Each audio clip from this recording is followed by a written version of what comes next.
difitnah. Jadi istilah ini bukan untuk mengejek, bukan untuk menghina, tapi istilah ini adalah identitas yang oleh masyarakat umum. Nah, karena itu mari kita lihat tentang istilah Wahabi, di mana Wahabi ini di samping disebut sebagai Wahabi. Kenapa disebut Wahabi? Karena dianggap oleh umat sebagai pengikut daripada Syekh Muhammad bin Abdul Wahhab yang mengusung pemikiran Ibn Taimiyah dan Ibnul Qayyim. Nah, walaupun pemikirannya sebetulnya lebih banyak merujuk kepada pemikiran Ibnul Taimiyah dan Ibnul Qayyim, tapi para pengikutnya ini lebih dikenal dengan sebutan Wahabi, diambil dari nama ayah Syekh Muhammad bin Abdul Wahhab. Jadi kenapa disebut Wahabi? Karena mereka pengikut Muhammad bin Abdul Wahhab.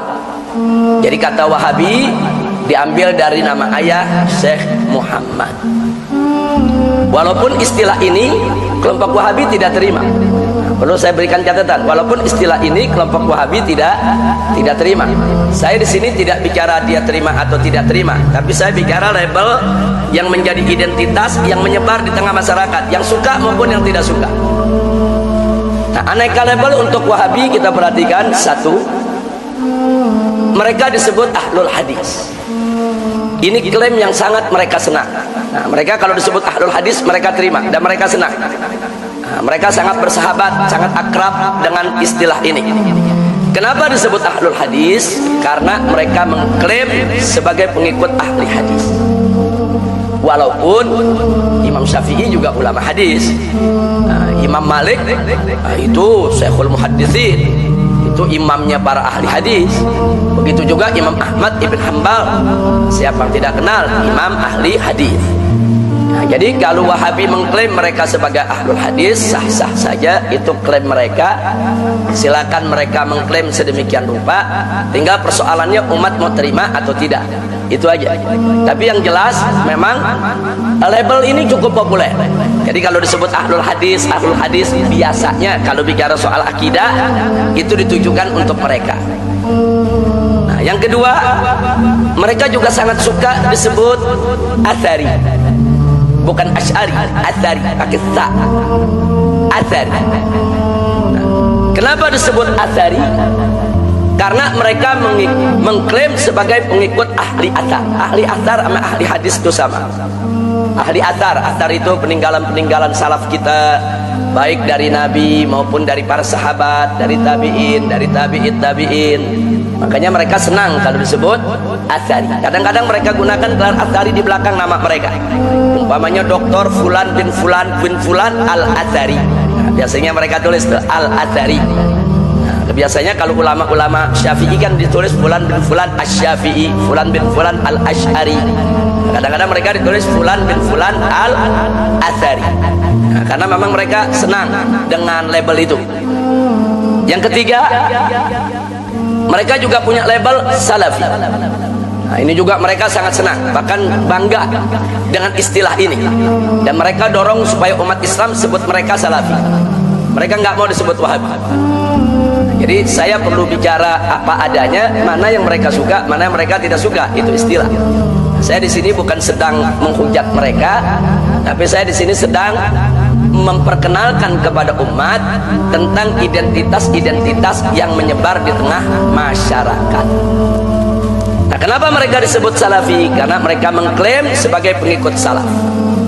Mereka mengklaim sebagai pengikut salaf. Maka itu mereka sebut Salafi. Ya, padahal Imam Malik juga salaf, Imam Abu Hanifah juga salaf, Imam Syafi'i juga salaf. Karena itu soal apakah istilah ini khusus untuk mereka saja diterima atau tidak diterima, itu urusan umat. Baik, yang keempat, mereka juga punya label Nawasib. Nah, kenapa mereka punya label di zaman ini disebut kelompok Nawasib? Karena di dalam uraian-uraian pemikiran mereka, makalah mereka, ceramah mereka ada kecenderungan benci dengan keluarga Nabi. Walaupun kadang-kadang itu tidak disebutkan secara terbuka, tapi aroma kebencian itu ada. Nah, Contoh, manakala mereka membahas soal pertikaian yang terjadi antara Sayyidina Abu Bakar Siddiq radhiyallahu taala anhu dengan Sayyidatuna Fatimah Az-Zahra radhiyallahu taala anha, mereka tidak segan-segan menyalahkan Siti Fatimah. Sebagaimana halnya kalangan Syiah, kalau membahas sejarah tentang pertikaian antara Sayyidina Abu Bakar Siddiq radhiyallahu taala anhu dan Sayyidatuna Fatimah radhiyallahu taala anha, mereka tanpa ragu-ragu menyalahkan Sayyidina Abu Bakar. Berbeda dengan Ahlus Sunnah. Ahlus Sunnah cinta kepada Sayyidina Abu Bakar Siddiq, cinta kepada Sayyidatuna Fatimah Az-Zahra, menghormati keduanya, memuliakan keduanya, dan tidak berani kurang ajar untuk memberikan penilaian, yaitu dari pertikaian yang ada di antara keduanya dengan merendahkan salah satunya. Itulah Ahlus Sunnah wal Jamaah. Bismillahirrahmanirrahim. Assalamualaikum warahmatullahi wabarakatuh. Kembali bersama saya Zulkarnain Al-Maduri. Alhamdulillah, fa inna ahsanal kalami kalamullah wa khairul huda huda Muhammad sallallahu alaihi wasallam wa syarrul umuri muhdatsatuha fa inna kulla muhdatsatin bid'ah wa kulla bid'atin dhalalah wa kulla dhalalatin finnar. Bincang-bincang kali ini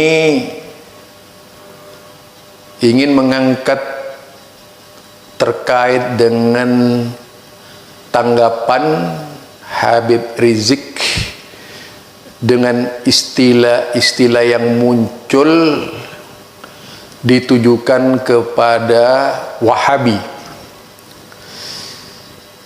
Berbicara istilah bisa datang dari siapa saja. Ada istilah yang menyenangkan dan ada istilah yang tidak menyenangkan. Ada istilah yang menyenangkan orang lain, juga ada istilah yang membuat orang lain geram. Nah, karena itu tidak semua istilah yang menyenangkan. Seperti yang disampaikan oleh Habib Rizik berkaitan dengan Wahabi. Ada Wahabi yang menurutnya yang disebut dengan Ahlul Hadis. Saya termasuk orang yang sangat setuju kalau Wahabi itu Ahlul Hadis. Karena memang baru satu-satunya, ya, kalau mau dianggap aliran di dalam Islam, Syekh Muhammad bin Abdul Wahab, gerakan dari Syekh Muhammad bin Abdul Wahab jelas berangkat dari hadis-hadis Rasulullah sallallahu alaihi wasallam. Sampai sekarang para pengikutnya lebih peduli kepada hadis daripada pendapat-pendapat. Memang benar, sebelum para ahlul hadis itu muncul, dahulu kala sudah ada ulama-ulama ahlul hadis. Awal mula ulama hadis itu, atau dikatakan Syekhul Hadis, yaitu Imam Malik bin Anas misalnya. Juga diteruskan oleh Imam Asy-Syafi'i, diteruskan oleh Imam Ahmad bin Hanbal. Ketiganya adalah ulama-ulama hadis. Tetapi kalau pandangan Salafi atau yang dikenal Wahabi itu tidak dikotomi terhadap mereka seluruhnya. Sehingga mereka tidak diposisikan sebagai tokoh mazhab, tapi diposisikan sebagai ulama hadis. Itu lebih terhormat. Jadi hadisnya bisa diambil dan juga bisa tidak diambil. Itu saudara. Karenanya di dalam hal ini benar apa yang dikatakan oleh Habib Rizik itu. Sebenarnya bukan klaim, itu kenyataan. dari seluruh pengikutnya, terutama di Indonesia, pasti yang diangkat dan dibicarakan adalah hadis-hadis Nabi. Banyak orang berbicara hadis Nabi, tapi beda dengan orang yang dituduh Wahabi tadi. Kalau kelompok Salafi ketika membicarakan hadis, itu menjelaskan dulu secara ilmu takhrijul hadis. Jadi mentakhrij hadisnya.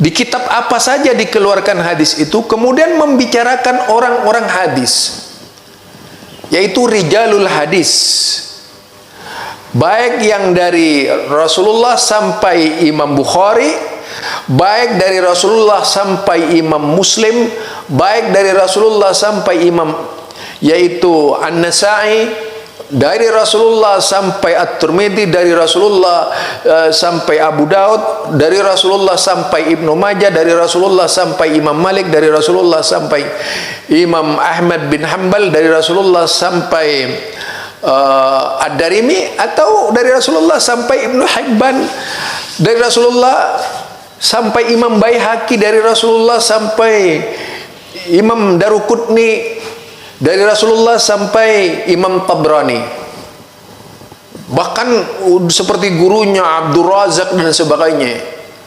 Termasuk kemungkinan hadis-hadis ini sampai terjadi abad ke-7, ke-8, itu masih saja terjadi bergulir berkaitan dengan hadis Rasulullah sallallahu alaihi wasallam, pelacakannya. Hingga ada orang yang menggunakan usianya untuk menghabiskan mempelajari kedudukan hadis yang sebenarnya. Itu hebatnya ulama hadis. Jadi bukan ulama hadis kacangan yang sekedar bisa menyebut hadis, tapi tidak bisa mentakhrij hadis dengan sebenar-benarnya. Itu yang pertama. Yang kedua, ini ya dari Habib Rizik ya, yang mungkin saya juga perlu lebih jauh menjelaskan.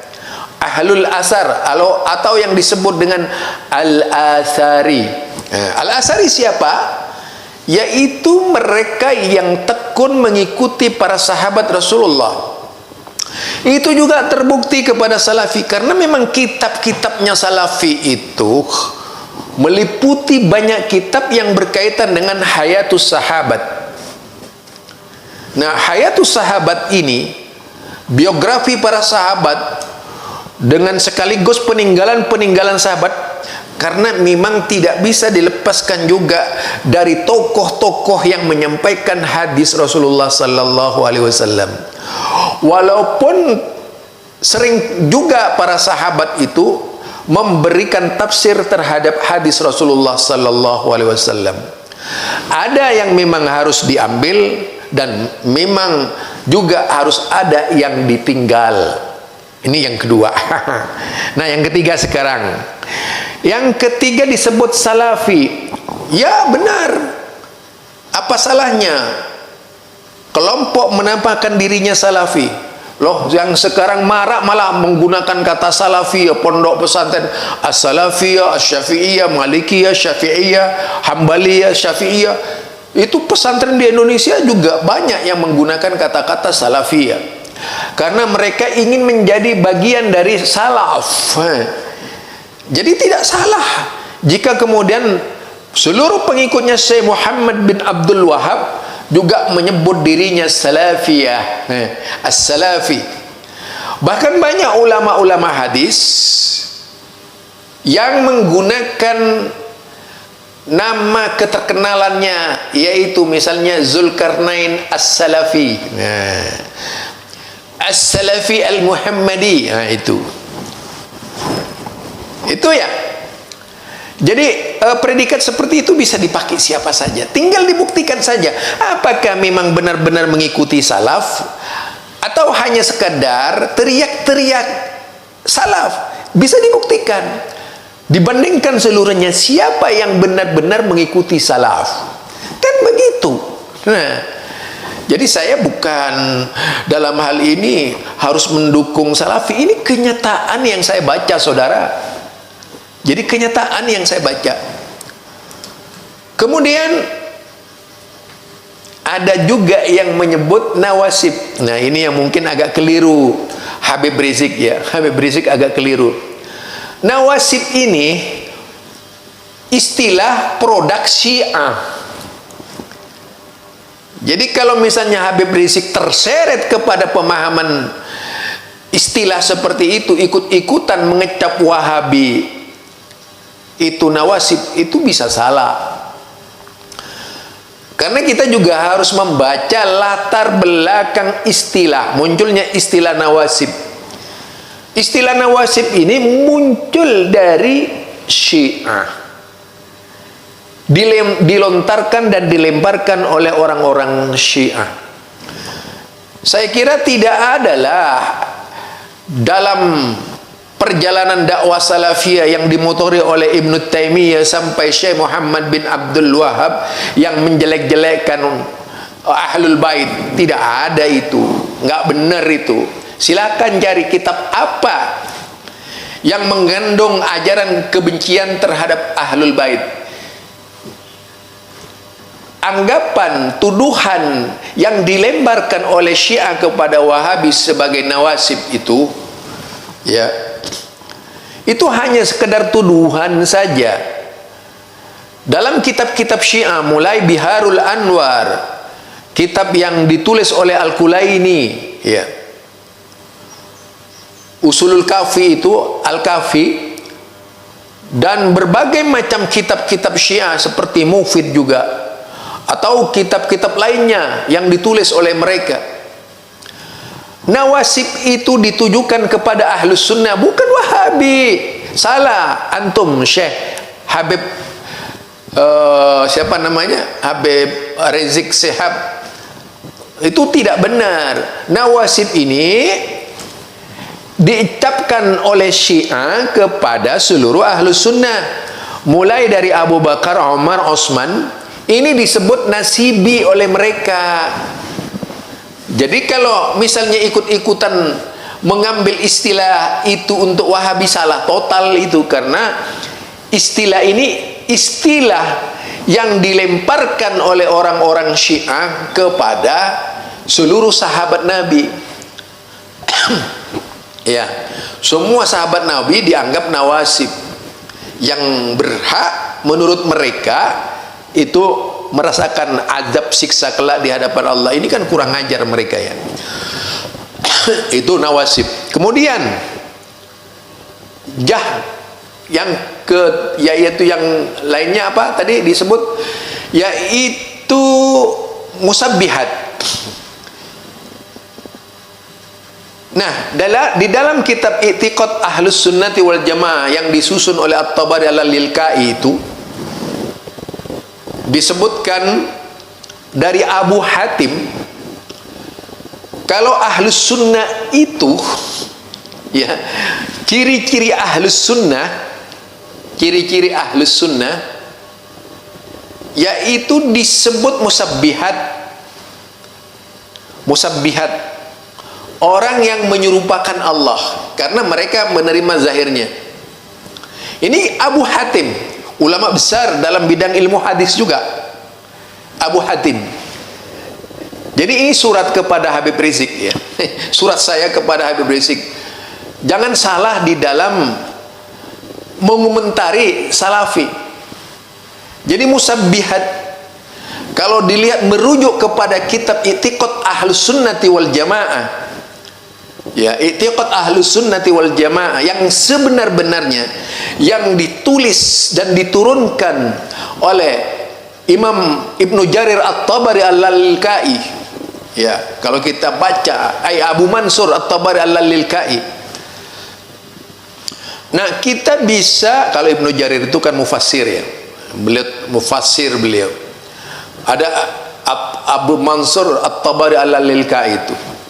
Nah, menulis sebuah kitab namanya I'tiqad Ahlus Sunnah, mengutip perkataannya Abu Hatim yang menyebutkan, dan juga terdapat dalam kitab Imam Al-Baihaqi, bahwa Ahlus Sunnah wal Jamaah itu disebut oleh Jahmiyah sebagai musabbihat.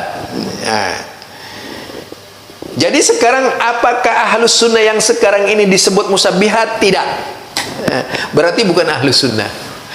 Harusnya dibalik seperti itu.